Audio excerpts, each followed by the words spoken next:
Hey friends, hope you are doing well, and wherever you're at, that your Christmas preparations are coming together well, as we really have 2 more weeks until Christmas, which is just so surprising to me. Our tree is up, our house is decorated, we're getting ready for our annual Christmas Eve party. So wherever you're at, blessings on you, and may your Christmas season be rich and meaningful and good. I want to give a special shout out today to just some friends and fellow Christians in the Philippines who are using my online courses as part of their training of each other and their attempt to kind of grow as disciples. It's just so incredibly meaningful to me to be able to see pictures and even some video of them using those courses in their churches and in their gatherings there. And I just pray for God's blessing on that it will really help equip and establish and train them so that they might walk with, follow Jesus, understand His Word more and more. And really, I put those courses together because I firmly believe in the value of that material and understanding the big story of Scripture and understanding what kind of book the Bible is and how to read it well as both God's Word but ancient literature at the same time. And how do we do that? And really, what worldview did Jesus have? And thinking through that, because our life runs on the rails of our beliefs, and so beginning to think through core beliefs. And the course I don't have done yet, but it's forthcoming at the beginning of the year, is my Basics of Spiritual Growth. I put those courses together really as a resource for churches, whether in the Philippines or elsewhere. So just to see the churches in the Philippines using those courses and knowing that they're being trained and equipped and maybe challenged is hopefully helpful to them, and it's very meaningful and encouraging to me. And in fact, if you're interested in checking out those courses, you can find them on my website under the courses page, johnwhitaker.net/courses. And I am going to have on those courses for the next 2 weeks just a little Christmas discount code, a Christmas 25. So you'll just use a discount Christmas and then 25, and that will give you a 25% off discount on any one of those courses. So if you've been looking at those courses, thinking about doing those courses, maybe thinking, man, I wish they weren't quite so expensive. Frankly, I wish that too. I'm actually working on some of that with this app, but it's just hard to put all that together. So Christmas 25, Christmas 25 will give you a 25% off discount for the next 2 weeks between now and Christmas. And if there's a course there that you think, man, I would really like to get in on this, well, there's a way to at least get it a little bit more, a little less affordable, or a little more affordable for that class. And so you might check those out at johnwhitaker.net. All right, today we are really in the final little section of the major body of the Sermon on the Mount before we move into just the conclusion to the Sermon on the Mount. We're in Matthew chapter 7. And we're really in a small little section that is really important, has a lot of important things and good things to say, and yet at the same time very difficult and somewhat hard to understand exactly what its function is here in the Sermon on the Mount. And the reason I say that is because virtually everybody wrestles with, well, how does it fit with what precedes, and how does it fit with what follows, and is it just sort of a standalone chunk, and if so, that doesn't really make sense. And just to be perfectly honest with you, I've read a lot of commentaries, done a lot of research over the years on this section, and I frankly find the commentaries and a lot of the Bible scholars just unhelpful, which I feel really bad for saying, but I find them unhelpful because they don't seem to wrestle with the major questions that need to be wrestled with. They might acknowledge the questions, but then they just kind of blow by them and ignore them and don't really wrestle with them, or they don't put the kind of effort into figuring it out. And so it seems like in my research and my study, most commentaries and most Bible scholars simply come to Matthew 7 through 11 and just say, oh yeah, now all of a sudden we're on prayer. And they don't wrestle with how does that connect with 1 through 6, which we have looked at in our last 2 episodes, which is all about superiority complexes and judging and having sort of that fault-finding critical spirit and looking down on people and having that sort of holier-than-thou attitude and demeanor. That's what 1 through 6 is about. Then all of a sudden you get 7 through 11, which is about asking and knocking and seeking. But then in verse 12, you come back to the way you treat people with the golden rule. However you want people to treat you, treat them in the same way. And that's connected to what precedes with therefore. So somehow it seems like all of this needs to be connected, and yet, surprisingly, somewhat frustratingly, most commentaries really just say, well, yeah, it seems like they should be connected. Well, people try to figure out a connection, but we don't really know how they're connected, so there you go. And that just, to me, is unhelpful. So I want to wrestle with this text a little bit as far as how it's connected, and then maybe offer some reflections on this, all right? And let's just jump in. Let me read the whole text, and then we'll just kind of maybe make some general observations initially. All right, so listen to what Jesus says. Remember, he's just said in verse 6, don't give what is holy to dogs. Don't throw your pearls before swine, lest they trample them under the feet and turn and tear you to pieces. And in my understanding of that, that's a restating, maybe even with a little sarcasm, of what Jesus said in 7:1 about judging, that when you label people as dogs and pigs, and then you try to push your pearls and your holy things on them, it usually doesn't go well. So that's what he's just said, and now all of a sudden in verse 7, he picks up and simply says, ask, and it'll be given to you. Seek, and you will find. Knock, and it'll be open to you. Then he gives the rationale for everyone who asks receives, and he who seeks finds, and to him who knocks it'll be opened. Or what man is there among you who, when his son asks for a loaf of bread, daily provisions, will he give him a stone? Or if he asks for fish, will he give him a snake? If then you being evil, you being bad, know how to give good gifts to your children, how much more will your Father in heaven give what is good to those who ask him? Then verse 12, in everything therefore treat people the same way you want them to treat you, for this is the law and the prophets. All right, just a couple general observations.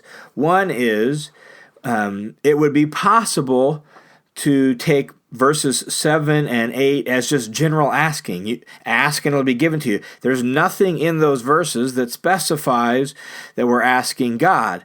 But verse 11 makes it perfectly clear that we are asking God, or at least that's where Jesus ends. If then you, being evil, know how to give good gifts to your children, how much more will your Father in heaven give what is good to those who ask him? And so, while it's possible that we could take 7 and 8 as asking in general, and maybe we could extend it that way, it does seem like we're talking about prayer in 7 through 11. So we're talking primarily about prayer, asking God for things.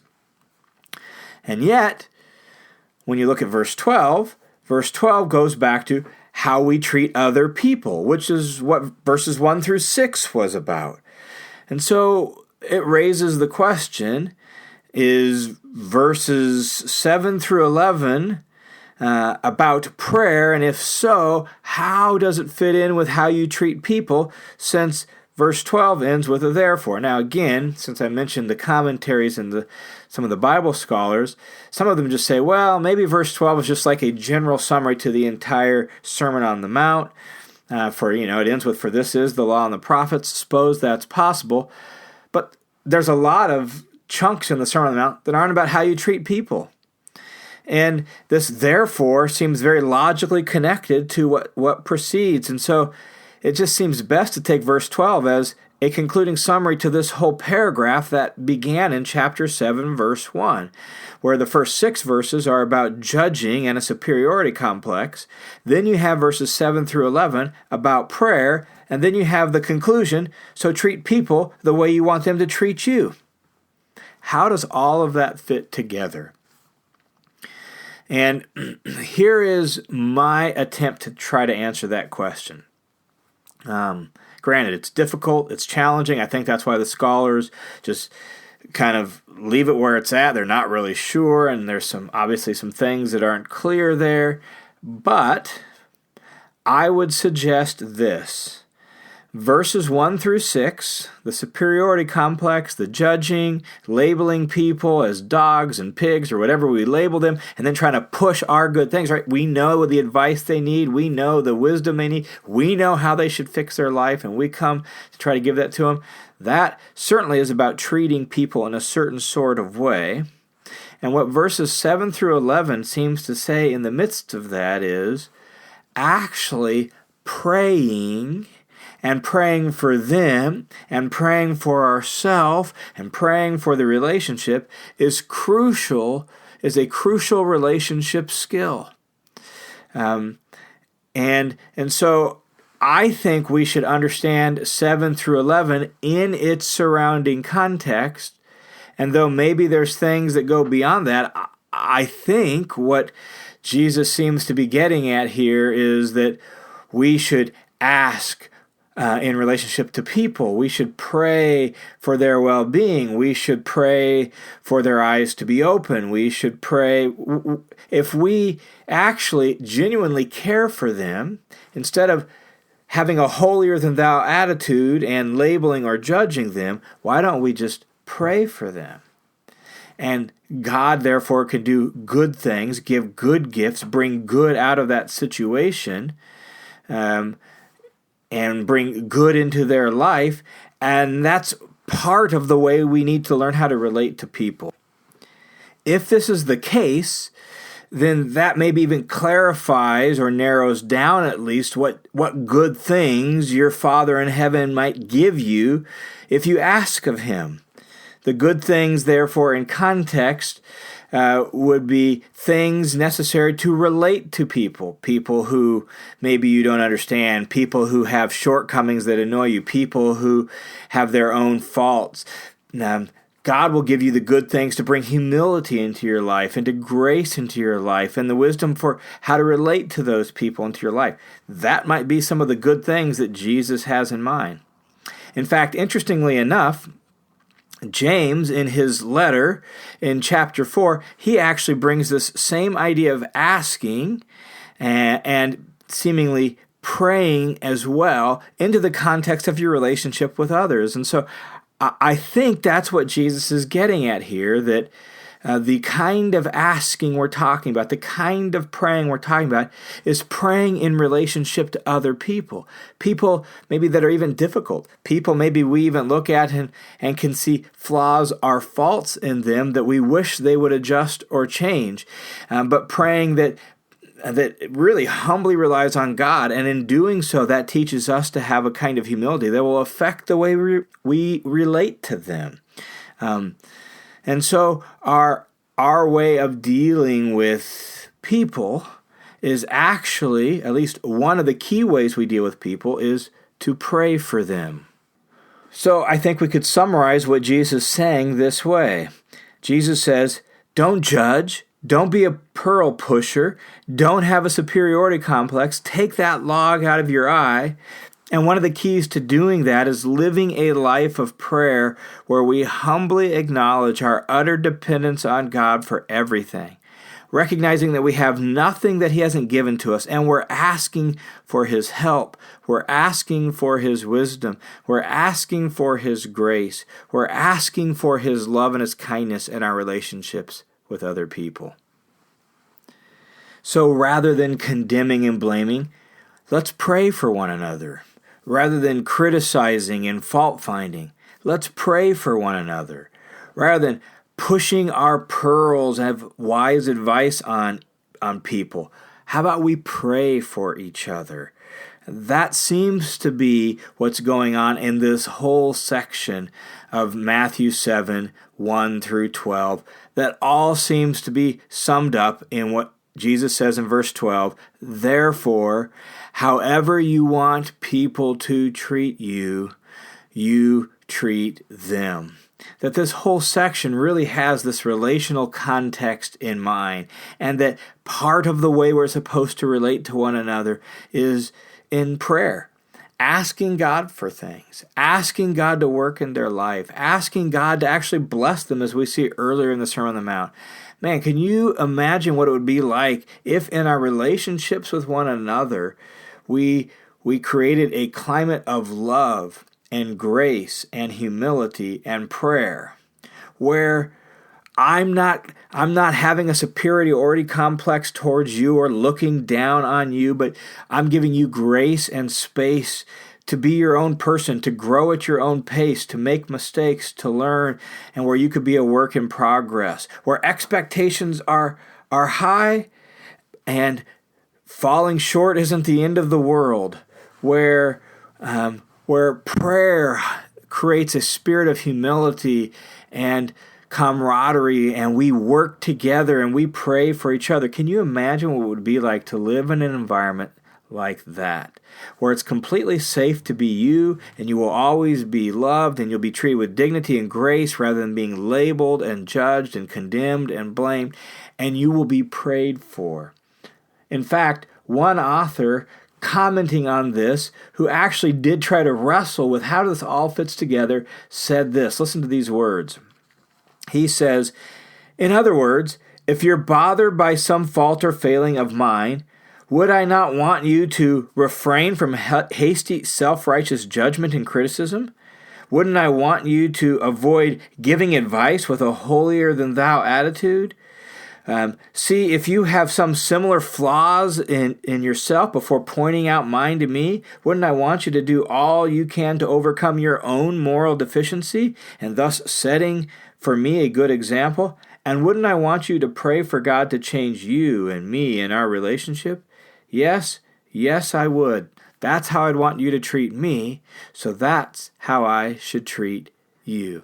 And I think that's what Jesus is doing in this section in the Sermon on the Mount, is he is inviting us to, in that spirit of humility that comes from taking the log out of our eye, to recognize one of the best things we can do in our relationships with each other is to pray for each other, to ask and have it be given to us, to seek for wisdom and find it, to knock for God to work in a person's life and bring grace and transformation and love and good things into their life, to pray for each other. If that's how we would want people to treat us, then we should treat them the same way. And at that point, Jesus has wrapped up then the whole body of the Sermon on the Mount that I said is really revolves around the theme of surpassing righteousness. That in the first chunk after stating that theme, he gives us examples of surpassing righteousness. And then since chapter 6, he's given us barriers to surpassing righteousness. This paragraph in Matthew 7, 1 through 12 is the final barrier. Eliminate, remove, get rid of that holier-than-thou attitude, that condemning, blaming, fault-finding attitude. Take the log out of your eye, humble yourselves, pray for your brothers and sisters, treat others the way you want them to treat you. And if you do that, then indeed you have the opportunity for Jesus' character to actually be produced in you, for you to flesh out surpassing righteousness. All right, hope that's helpful as we wrestle with this text and think that through. My prayer is that we would be people who actually relate to one another in a spirit of humility and grace and prayer. Once again, if you're interested in any of those online courses, Christmas 25, use that, and for the next 2 weeks leading up to Christmas, you can get 25% off any one of those courses. God bless you guys, and I will see you next time on The Bible in Life.